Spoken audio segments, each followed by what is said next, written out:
समझ सकते हैं और ऐसे रोल मॉडल को अपने बीच पाकर निश्चित रूप से हमारा शिक्षक परिवार बहुत गौरवान्वित है और हम सब उनके विचार जानने के लिए निश्चित रूप से आतुर होंगे।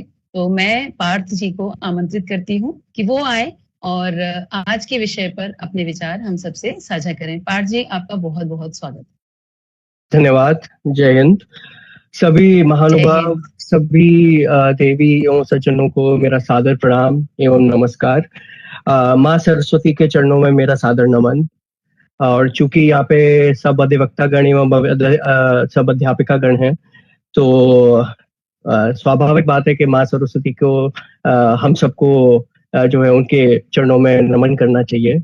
मैं अपना वक्तव्य दो बातें बोलकर आरंभ करूंगा और मैं चाहता हूं कि आप लोग एक कलम और एक पेपर लें और उस पर लिखें, क्योंकि जब मेरा वक्तव्य समाप्त होगा तब मैं आपसे पूछूंगा कि जो दो वाक्य या दो स्टेटमेंट्स मैं जो अभी बोलने जा रहा हूं उनका मतलब क्या है। एक संस्कृत में है और एक अंग्रेजी में है। पहले मैं अंग्रेजी में बोलूंगा। Women are equal to men. मैं दोबारा दोहराऊंगा, women are equal to man. ये आप लिख लीजिए, मुझे इसका मतलब मैं वक्तव्य के अंत में पूछूंगा, बताइएगा। अब मैं एक बहुत ही सुंदर संस्कृत का श्लोक बोलूंगा, इसको भी अगर आप चाहें तो लिख लें, नहीं लिख पाए तो याद करने का प्रयास करें। इसका भी मतलब मैं आप सबसे अपने वक्तव्य के अंत में पूछूंगा। यत्र नार्यस्तु पूज्यन्ते रमन्ते तत्र देवता, यत्र कस्तु न पूज्यन्ते सर्वस्तात्रा फला क्रिया। मैं दोहराऊंगा, यत्र नार्यस्तु पूज्यन्ते रमन्ते तत्र देवता, यत्र कस्तु न पूज्यन्ते सर्वस्तात्रा फला क्रिया। आज के इस कार्यक्रम में मैं बहुत ही प्रसन्न हूं कि मुझे आने का इसमें मौका मिला। मैं शुरुआत करना चाहूंगा दो अनुच्छेद, अपने संविधान के दो अनुच्छेदों से। Article 14 and Article 15 of the Constitution imbibe the concept of equality. Article 14 is as follows, which is that the state shall not deny to any person equality before the law or the equal protection of the laws within the territory of India. So it imbibes a concept of negative equality, which is that the state, that is the government, सरकार, किसी को भी बिना किसी कारण के असमान रूप से किसी के साथ भी व्यवहार नहीं कर सकती। The Article 15 of the Constitution is as follows. It talks about prohibition of discrimination on grounds of religion, race, caste, sex, or place of birth. The state shall not discriminate against any citizen on grounds only of religion, race, caste, sex, place of birth, or any of them. यानी कि जो सरकार है, जो state है, वो किसी के साथ भी दुर्व्यवहार या डिस्क्रिमिनेशन नहीं कर सकती है केवल इस कारण से कि उनका लिंग अलग है या उनकी रेस अलग है, उनकी जाति अलग है या उनका धर्म अलग है। ये दो जो आर्टिकल्स है, article 14 and 15, these form the bedrock of the concept of equality in the constitution of India. और मैं अपना वक्तव्य शुरू करूं उससे पहले मेरा सभी लोगों से हाथ जोड़कर एक विनम्र निवेदन है। कृपया प्रयास करें कि ये जो शब्द है औरत, इसका प्रयोग ना हो। अरबी से लिया गया ये शब्द, इसका मतलब होता है डिफॉर्मिटी या फिर इसका मतलब होता है इम्प्योर सेक्सुअल ऑर्गन। मतलब जब आप औरत शब्द का प्रयोग करते हैं तो आप स्त्री को, महिला को, शक्ति को गाली ही दे रहे हैं। ये बहुत एक तरीके से विडंबना की बात है कि हम महिला सशक्तिकरण में के इस कार्यक्रम में हैं और हम में से कितने लोगों को ये चीज मालूम होगी कि जो औरत शब्द है वो उसका जो मतलब है, जो अरबी में या फारसी में या उर्दू में जो मतलब निकलता है वो इतना बुरा है कि हम इसको प्रयोग तो करे जा रहे हैं लेकिन ये नहीं समझ रहे हैं कि इसका मतलब कितना बुरा होता है। तो मेरा सबसे विनम्र निवेदन है, औरत की जगह आप प्रयोग करें स्त्री, महिला, women, anything that you want, लेकिन इस शब्द का प्रयोग ना करें। सबसे पहले तो मैं शुरुआत करूंगा protection of children from sexual offences act 2012। चूंकि शुरुआत में हमें बताया गया कि हमारे स्कूलों में बच्चियां जो आती हैं, बच्चे आते हैं, और खास करके जो बच्चियां हैं उनको ये बताना बहुत आवश्यक है कि अंग्रेजी में कहते हैं इनअप्रोप्रिएट टच, किसी को गलत रूप से छूना, इसकी परिभाषा protection of children from sexual offences act 2012 में दी गई है। तो ये हमारा सबका कर्तव्य बनता है, खास करके माँ सरस्वती का रूप जो है हमारी सब अध्यापिकाएं, उनका खास करके ये बहुत सबसे बड़ा दायित्व है कि हमारी बच्चियों को ये बताया जाए कि अगर आपको कोई छूता है, किस प्रकार छूता है।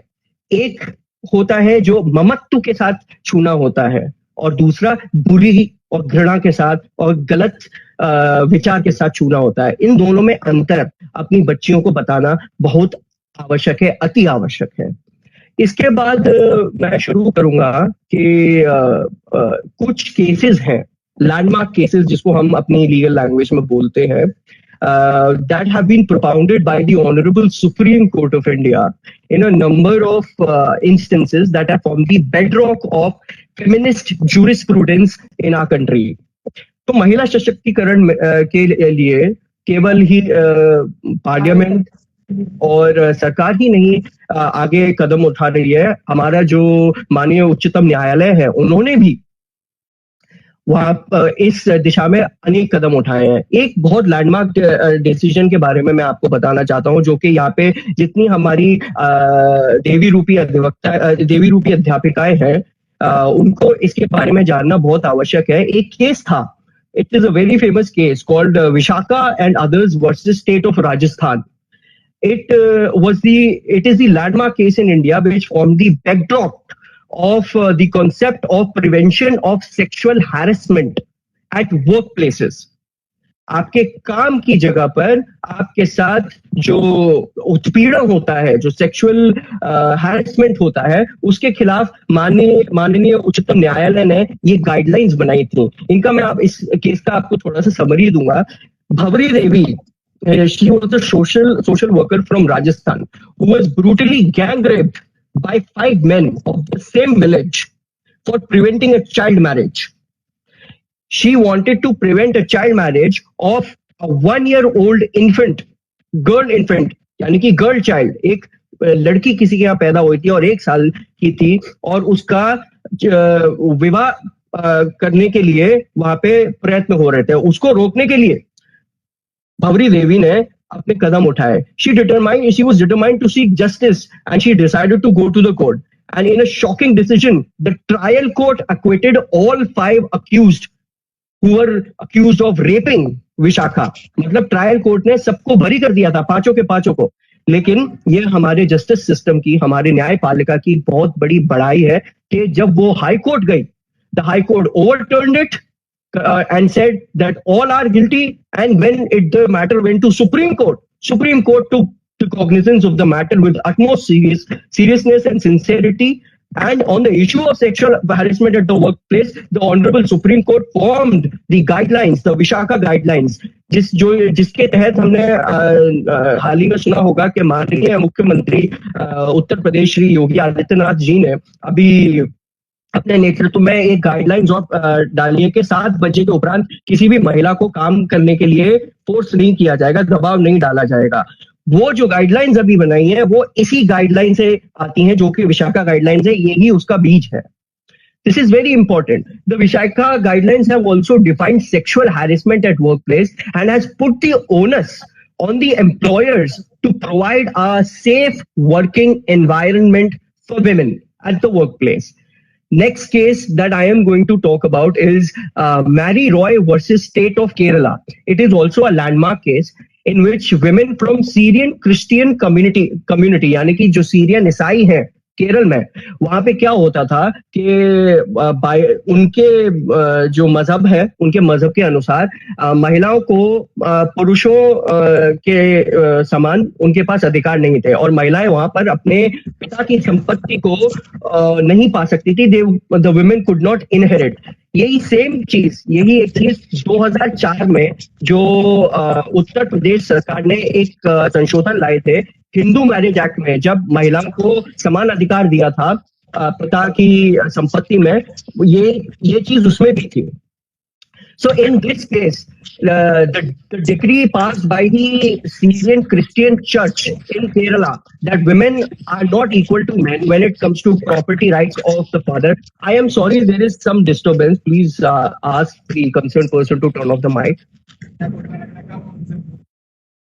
पार्थ जी, आपकी आवाज इधर बहुत क्लियरली ऑडिबल है. Okay, thank you. So, in this judgment, after the demise of Mary's father, she filed a case against her elder brother when she was denied equal share in the family's inheritance. Though the plea was rejected by the lower court, but the Honorable Kerala High Court overruled the previous judgment. And in 1986, the Supreme Court delivered a landmark judgment that granted Syrian Christian women the right to seek an equal share in their father's property. Another very important case that came to my knowledge when I was working in the Honorable Supreme Court as well as other trial courts. Recently, I have had an influx of cases that pertain to interreligious marriage. Most importantly, the concept of marrying someone on pretext of love, but later asking them to convert. In some popular parlance, in media parlance, although I am not sanctioning this, but in media parlance, this concept is called love jihad. तो मेरे पास ही इतने cases आए हैं love जिहाद के, और जिसमें बच्चियों को 16, 17, 18, 19, 20 साल की बच्चियों को प्यार में फंसाया गया, गलत नाम देकर फंसाया गया, और उसके उपरांत उनके साथ दुष्कर्म किया गया, उनके साथ मारपीट की गई, और जब वो भाग करके अपने माता पिता का घर छोड़कर अपने प्रेमी के घर पे जाती हैं उससे विवाह करने के लिए, तो वापस जब उनके साथ दुष्कर्म ये सब होता है, वो वापस अपने घर नहीं जा पाती है, क्योंकि आपने तो सारे जो ये लड़कियां होती हैं वो लड़के बाहर चली जाती है, तो उनके पास दूसरा रास्ता नहीं होता है इससे बचने का. इसमें एक केस है Lata Singh versus state of Uttar Pradesh. Lata Singh was an adult when she left her family to have a marriage with a person from another caste.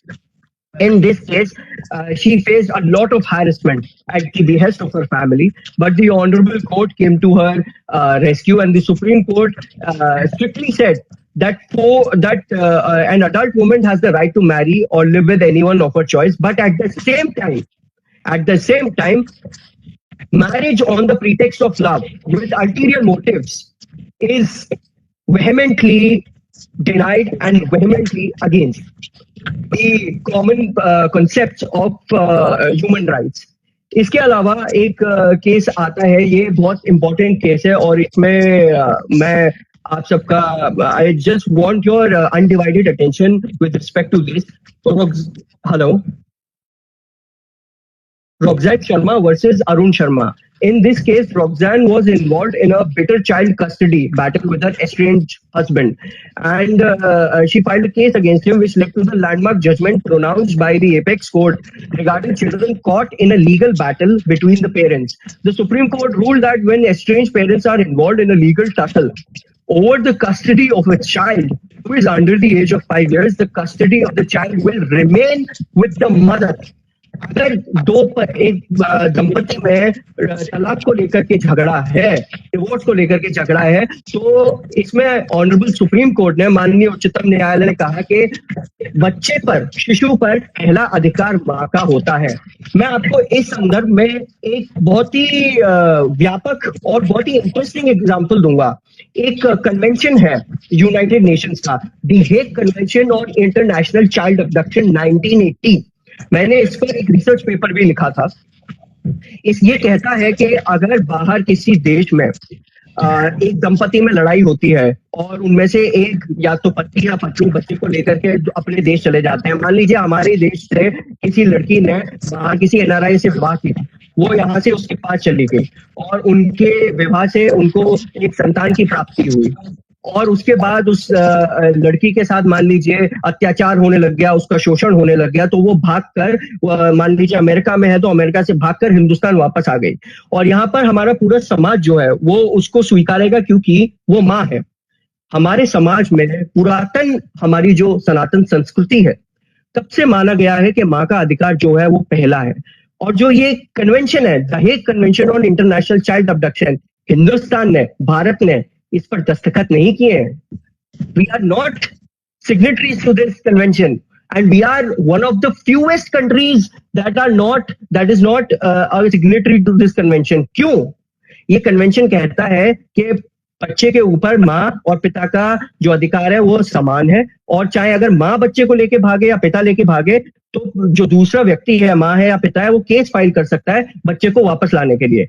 चूंकि हम इसमें दस्तखत नहीं किया है हमने, हमारा कारण ये है कि हम मानते हैं कि बच्चे के ऊपर प्रथम अधिकार माँ का होता है, और माँ और शिशु का जो रिश्ता है उससे पवित्र और उससे ऊंचा रिश्ता दूसरा हमारी संस्कृति में नहीं माना गया है।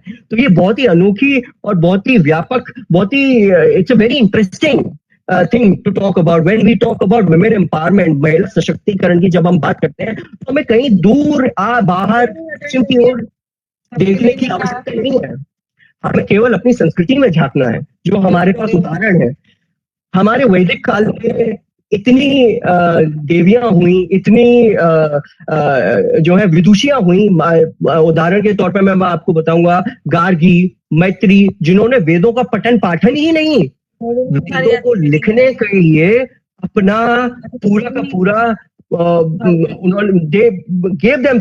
उन्होंने अपना इसके लिए जो है पूरा किया, वेदों को लिखा, वेदों को लिखने में अपनी योग्यता दिखाई। इसके अलावा मैं आखिर में आप लोगों का ज्यादा समय नहीं लूंगा। आखिर में मैं आपको एक अभी बहुत रीसेंट केस है which is the Shaira Bano versus Union of India, which is the triple तलाक जजमेंट, जिसके बाद भारत सरकार ने और भारत के संसद ने भी इसके लिए जो है एक कानून पास किया है, जिसके तहत ट्रिपल तलाक को बैन किया गया था। हम सब जानते हैं कि ट्रिपल तलाक जैसी बुरी प्रथा इस देश में बहुत दिनों से चली आ रही थी, और हमारी मुस्लिम माताएं बहनें इससे इतनी बुरी तरह ग्रसित थी कि उनकी आवाज उठाने पर भी उनके साथ उत्पीड़न होता था, शोषण होता था। तो हाल ही में 2017 में ये जजमेंट आया, उसके बाद भारत के संसद ने इसको बिल्कुल निरस्त कर दिया। और and now I am very happy to see our country, the women of our country, the Muslim women of our country to march ahead of any other man in their life and achieve all that they want to achieve and have equal rights as Muslim men. Other than this, मैं आपको एक चीज बताना चाहूंगा कि जब भी हम महिला सशक्तिकरण की बात करते हैं, हमेशा हम ये सोचते हैं कि महिलाओं को कितना बुरा रखा गया, महिलाओं के साथ कितनी ज्यादती हुई, महिलाओं के साथ कितना अत्याचार हुआ। इसका दूसरा पहलू भी है, और इसका पहलू ये है कि आज के संदर्भ में मेरे पास, स्वयं के पास इतने केसेस आए हैं सेक्शन 498A आईपीसी के, सेक्शन 375 आईपीसी के। 375 talks about rape, 498A talks about cruelty at the hands of husband and his family on women, domestic violence के, डाउरी प्रोहिबिशन के, इतने केसेस आते हैं मेरे पास। लेकिन इसमें मेरे शोध के अनुसार, मेरे अनुभव के अनुसार, मैं आपको आपके साथ एक चीज साझा करूंगा कि बहुत विडंबना की बात है कि ये कानून हमारे लिए बनाए गए हैं और महिला सशक्तिकरण के लिए बनाए गए हैं, लेकिन इनका दुरुपयोग आज के जमाने में बहुत ज्यादा हो रहा है। There are lot of cases in which the girl has been misusing these laws with against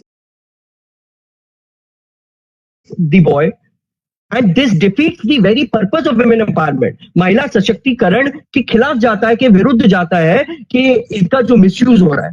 तो हमको एक चीज समझने की आवश्यकता है कि ये जो महिलाओं के विरुद्ध और पितृसत्ता की जो बात की जाती है, मैं इसको मना नहीं कर रहा हूं। हाँ, ये थी और आज भी है, हम इसको अलग अलग रूप में देखते हैं। इसको मिटाने का तरीका जब तक हम पश्चिम की ओर, अपने से बाहर की ओर देखते रहेंगे, हमें नहीं मिलेगा। आपको समझना होगा, यू नीड टू अंडरस्टैंड। और आप सब ये प्लीज मेरी बात सुने, कृपया ध्यान दें इस बात पर, ये बहुत महत्वपूर्ण बात मैं आपको बताने जा रहा हूं। फेमिनिस्ट जूरिस्प्रूडेंस यानी कि महिला सशक्तिकरण के लिए कानून बनाना और कानून बनाने की प्रक्रिया, फेमिनिज्म यानी कि नारीवाद, वेस्टर्न फेमिनिज्म यानी कि पश्चिमी नारीवाद से आती है।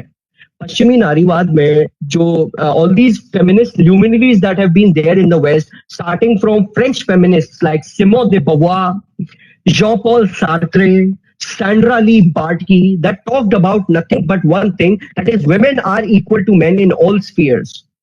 I agree. लेकिन इसमें एक चीज समझना आवश्यक है, women are equal to men politically, socially, and when there is political and social equality between men and women, that would lead to economic equality between men and women, which would prosper, which would make sure that our society prospers into a more egalitarian society. But we need to understand one thing. Naturally, biologically, men and women are different. Men have certain roles, women have certain roles, but at the same time, hello, hello, hello. Partha जी, आप continue रखिए, हमें आपकी आवाज बहुत अच्छी सुनाई दे रही है। हमारे किसी साथी की माइक अनम्यूट है मे बी। अच्छा, क्या मेरा चित्र आपको दिखाई दे रहा है? मैं आपका वीडियो और ऑडियो दोनों बहुत क्लियरली विजिबल और ऑडिबल दोनों। अच्छा, तो जैसा कि मैं बता रहा था that biologically men and women are different. कुछ चीजें हैं जो महिलाएं, जो स्त्रियां पुरुषों से कहीं बेहतर कर सकती हैं, और कुछ चीजें हैं जिनमें पुरुषों को आगे बढ़ना पड़ता है। मैं ये नहीं कह रहा हूँ कि आप सब मेरे ऊपर सब लोटा पानी लेके सवाल मत हो जाना। मैं ये नहीं कह रहा हूँ कि पुरुष महिलाओं से बेहतर है, नहीं, मैं ऐसा बिल्कुल नहीं मानता हूँ। मुझे भी किसी माँ ने जन्म दिया है, तो मैं ऐसा बिल्कुल नहीं मानता हूँ। लेकिन जो कुछ रोल्स हैं, for example child bearing, child nourishment, a mother can bear the child, take care of the child in a much better way than a man can ever do. और यही कारण है, this is the reason why in our culture women are given priority over the rights of the child than the husband. इसके अलावा एक चीज हमको समझनी पड़ेगी, that the negative concept of equality, which is the bedrock of the concept of feminist jurisprudence, the negative concept of equality or negative concept of liberty, to be precise, which is the bedrock of the feminist jurisprudence. It says that to be free means to be free against something. मतलब स्वतंत्र होने का मतलब है किसी के विरुद्ध स्वतंत्र होना। ये पश्चिमी सभ्यता का और पश्चिमी जो फेमिनिस्ट जूरिस्प्रूडेंस है, नारीवाद का कानून बनाने का जो तरीका है, उसकी जो फिलॉसफी है, मूल तत्व है, वो ये है कि स्वतंत्र होना किसी के विरुद्ध स्वतंत्र होना है। लेकिन भारतीय संस्कृति आपको क्या बताती है? In Indian culture, in the Sanatan Dharma culture, we believe that to be free means to be free for something. यानी कि स्वतंत्र होना है तो किसी के लिए स्वतंत्र होना है, किसी कर्म के लिए स्वतंत्र होना है, अपनी ड्यूटीज के लिए, अपने दायित्व के लिए स्वतंत्र होना है। तो जब हम स्वतंत्रता की बात करते हैं और ये स्वतंत्रता जब हम महिला सशक्तिकरण में लाना चाहते हैं, तो हमको एक चीज समझनी होगी कि स्वतंत्रता तो ठीक है, लेकिन ये स्वतंत्रता किसी उच्च कर्म के लिए होनी चाहिए, समाज को आगे बढ़ाने के लिए होनी चाहिए। इसके लिए नहीं होनी चाहिए कि आपने पश्चिमी सभ्यता की तरफ देख लिया और आप समझ गए कि हाँ, यहाँ पे जो हो रहा है वो सबसे अच्छा है। ऐसा नहीं है, उनके समाज में इतनी त्रुटियां हैं। और मैं पॉलिटिकल साइंस का भी छात्र रहा हूँ, राजनीतिक विज्ञान का छात्र रहा हूँ, तो जहां तक कि मेरा अध्ययन कहता है, पश्चिमी सभ्यता ज्यादा टिक नहीं पाएगी, उनके दिन लटने वाले हैं। तो वापस मैं महिला सशक्तिकरण के इस टॉपिक पर आऊंगा और मैं आपको एक चीज और बताऊंगा कि एक और संस्कृत कहावत है, परिवर्तनमेव स्थिरमास्ति, change is the only constant. यानी कि बदलाव हमेशा होता है और जो बदलाव के साथ बदलता नहीं है वो पीछे रह जाता है। हम 21वीं शताब्दी में हैं, यहाँ पर पॉलिटिकल एंड सोशल इक्वालिटी, राजनीतिक एवं सामाजिक समानता, हमारा संविधान पूरे उच्च शब्दों में अनुच्छेद 14 और 15 के तहत बोलता है और हमें इस मार्ग में और आगे बढ़ना है, इस पथ पर और आगे बढ़ना है। इसके लिए मैं आपको चूंकि मैं अभी मैंने आपके साथ साझा किया कि आईपीसी के 375 सेक्शन 498 सेक्शन का कैसे दुरुपयोग हो रहा है। इसका मूल कारण ये है कि जब जब हम पश्चिम की तरफ देखते हैं अपने यहाँ के जो समस्याएं हैं उनके सॉल्यूशंस के लिए, हम हमेशा गलत जाते हैं। मैं आपको धर्मशास्त्र का एक श्लोक पढ़कर सुनाऊंगा, और ये धर्मशास्त्र हमारे इतने पुरातन है, 2500 साल पुराने धर्मशास्त्र हैं हमारे कम से कम। और 2500 साल पहले, 2000 साल पहले यूरोप में या पश्चिम में, आपको जानकर हैरानी होगी, there was no concept of rape, यानी कि बलात्कार को एक अपराध माना ही नहीं जाता था। 2000 साल पहले की बात कर रहा हूं मैं, यूरोप में और पश्चिम में बलात्कार को अपराध नहीं माना जाता था। और हमारे ऋषि मुनियों ने क्या लिखा है धर्मशास्त्र में, मैं आपको पढ़ के बताता हूं। सुप्ताम मत्ताम प्रमत्ताम वा रहो यत्रोपगच्छति सपापिष्ठो विवाहानाम पैशाचः प्राथेतो धमः। सोती नशीले पदार्थ से मूर्छित अथवा प्रमादग्रस्त यानी कि रोगी या अधिनिद्रा में किसी कन्या के साथ मैथुन करके उसके साथ विवाह करना सबसे जघन्य अपराध एवं सबसे बड़ा अधर्म है। यह हमने लिखा है 2500 साल पहले, हमारे ऋषि मुनियों ने लिखा है। जब 2500 साल पहले पश्चिम में रेप को, बलात्कार को अपराध नहीं माना जाता था। सोचिए हम कहाँ थे और कहाँ आ गए हैं। हम कहाँ थे और कहाँ आ गए, हम यहाँ आ गए हैं कि आज बस और मेट्रो में जाने वाली युवतियां इस बात से डरती हैं कि कोई हमें छू ना ले। सोचिए हम कहाँ थे और हम कहाँ आ गए हैं। आर्य पुत्रों की धरती पर इस प्रकार के काम होना कितनी असम्मान, बेइज्जती की बात है। इसके अतिरिक्त हमको एक, मैं अपनी वाणी को विराम दूंगा, शायद मैंने आप लोगों का बहुत समय ले लिया, तो उसके लिए मैं क्षमा प्रार्थी हूँ। एक अंततोगत्वा मैं आपको एक बात और कहूंगा कि जब भी महिला सशक्तिकरण की बात हो, हम सदैव स्वयं में देखें। हमारे देश में माता के इतने मंदिर हैं जितने ब्रह्मा विष्णु महेश की नहीं है। मैं आपको जानकर हैरानी होगी, मैं 4 दिशा, ईस्ट वेस्ट साउथ नॉर्थ का आपको उदाहरण दूंगा, एग्जाम्पल दूंगा, जहां पर ऐसे मंदिर हैं जहां पर पुरुषों का जाना वर्जित है। केरल में अट्टुकाड़ मंदिर, चक्कुलथुक्कू मंदिर, यहाँ पे पुरुष नहीं जा सकते। असम में माता का मंदिर है, माँ कामाख्या का मंदिर है, जहां पे कुछ दिनों के लिए पुरुष नहीं जा सकते, क्योंकि वो उनका मानना होता है कि उन दिनों माता को आराम की आवश्यकता है, क्योंकि वो रजस्वला है उन दिनों में। बिहार में के मुजफ्फरपुर में एक देवी मंदिर है जहां पे पुरुषों का जाना वर्जित है।